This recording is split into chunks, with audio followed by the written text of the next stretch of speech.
Bien, y Nicolás Retamar está acá, en vivo y en directo, en el estudio Osvaldo Bayer, visitándonos este día miércoles. ¿Cómo andás, Nicolás? ¿Qué tal, Pablo? ¿Cómo estás? Muy bien. Bueno, como siempre, destacando algo de la agencia.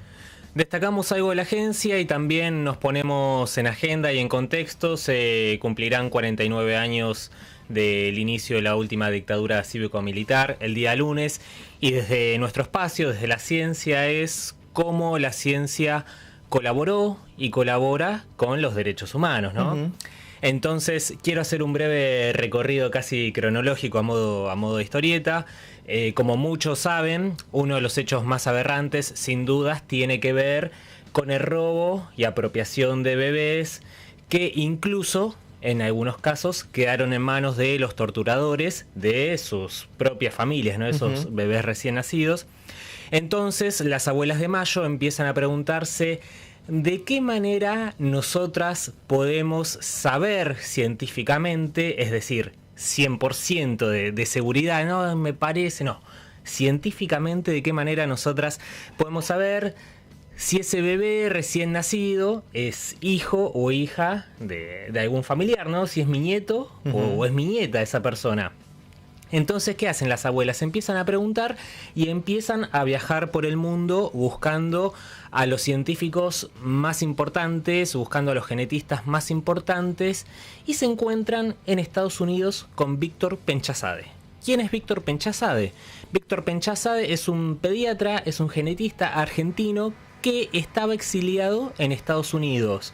En 1975 la AAA estuvo muy cerca de detenerlo, pudo zafar, a los 2 días viaja a Venezuela, después viaja el resto de su familia y después se queda en Estados Unidos. Entonces se encuentran con Víctor Penchazade, un genetista argentino, y le preguntan: mire, señor Penchazade, nosotras queremos saber científicamente si hay un método para saber si esos chicos, esas chicas son nuestros nietos o nuestras nietas.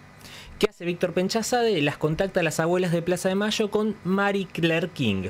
¿Quién es Mary Claire King? También es una genetista estadounidense que ya venía trabajando en estos temas, y entonces, junto a su equipo, Mary Claire King, entre el 82 y el 83, crea un método totalmente novedoso que es lo que más tarde se conocería como el índice de abuelidad, ¿no? Mary Claire King, abro un pequeño paréntesis, fue distinguida la semana pasada por la Academia de Ciencias de Estados Unidos con la Medalla del Bienestar Público por sus aportes científicos en el marco de la última dictadura argentina, ¿no? La semana pasada. La semana pasada fue distinguida en un trabajo que hizo hace casi 50 años, van a ser, ¿no? 45 años más o menos. Entonces quiero escuchar de la boca del propio Víctor Penchazade, quien colaboró con Mary Claire King, en qué es el índice de abuelidad. Todos los seres humanos recibimos de nuestros padres la mitad del genoma de cada uno. Pero también recibimos a través de ellos una cuarta parte del genoma de cada uno de nuestros 4 abuelos. De lo que se trató en ese momento fue de generar una fórmula estadística que permitiera tener en cuenta de que la comparación no se hacía con los padres, es decir, con la generación inmediata anterior, sino con una generación previa, que era la de los abuelos. Entonces el índice de abuelidad, decía, es la fórmula estadística que indica la probabilidad de parentesco entre una abuela y su nieto, ¿no? Y también tiene como esa certeza, un porcentaje muy alto de efectividad. Es muy alto, sí. Es ineludible. Una vez que sale el sí o no, bueno, ese es el resultado, 99,999 infinito por ciento, ¿no? La primera vez que se utiliza este índice de abuelidad es en 1984 con Paula Eva Logares. Paula Eva Logares, nieta restituida, es la primera a través de este método creado, pensado por las abuelas y creado por Víctor Penchazade, Mary Claire King y un equipo de genetistas argentinos y estadounidenses, ¿no? Entonces, ¿qué pasa? Bueno, funcionó el índice de abuelidad año 1984. ¿Qué hacen las abuelas? Bueno, vamos a llevar nuestra sangre, la de nuestros familiares, para tener como un registro para poder comparar con las personas que vayan apareciendo, con esos bebés que ya no son bebés, son niños, que vayan apareciendo. Y de esta manera, bueno, surge una necesidad de tener un banco genético de datos, ¿no? Donde las abuelas, donde los familiares de desaparecidos y de bebés robados en cautiverio, ¿no? podamos alojar nuestra sangre para futuras comparaciones. Y en 1987, en este marco, gracias a la lucha de abuelas y en la presidencia de Alfonsín, se crea el Banco Nacional de Datos Genéticos. Exactamente. En 1987, el banco es un espacio donde se tiene la obtención, se almacenan y se analizan muestras genéticas necesarias para esclarecer delitos de lesa humanidad en Argentina, ¿no? Además, garantiza perfiles genéticos, tiene un rol muy importante el Banco Nacional de Datos Genéticos. Y es un instrumento, no solo en favor de la ciencia, la tecnología desde la perspectiva de derechos humanos, sino también para hacer efectivo el derecho a la identidad. Entonces, bueno, el trabajo del Banco Nacional de Datos Genéticos, eso que pensaron las abuelas a partir del 79 y que pusieron a prueba Víctor Penchazad y Marie Claire King, al día de hoy permitió la restitución de más de 120 nietos y nietas.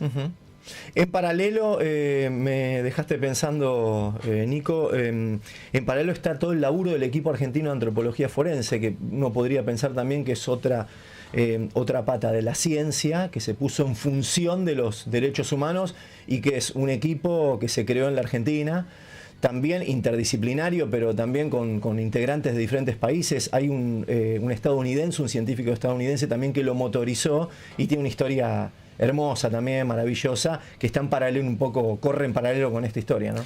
También el equipo argentino de antropología forense es otro de los grandes hitos en torno a ciencia y derechos humanos, ¿no? Junto al Banco Nacional de Datos Genéticos y el Índice de Abuelidad, que van de la mano, son como los tres grandes hitos científicos en relación a los derechos humanos.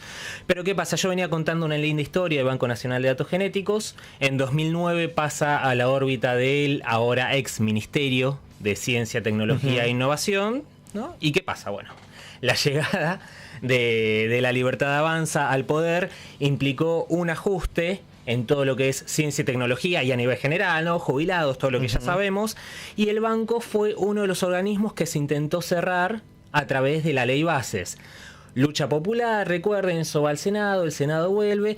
Se logra excluir de esa lista de instituciones a cerrar o fusionar, ¿no? El Banco Nacional de Datos Genéticos, pero sin embargo existen otras formas de dejar sin funciones a un organismo, y una es el de financiamiento. Y quiero escuchar lo que decía hace un tiempo el vocero Manuel Adorni.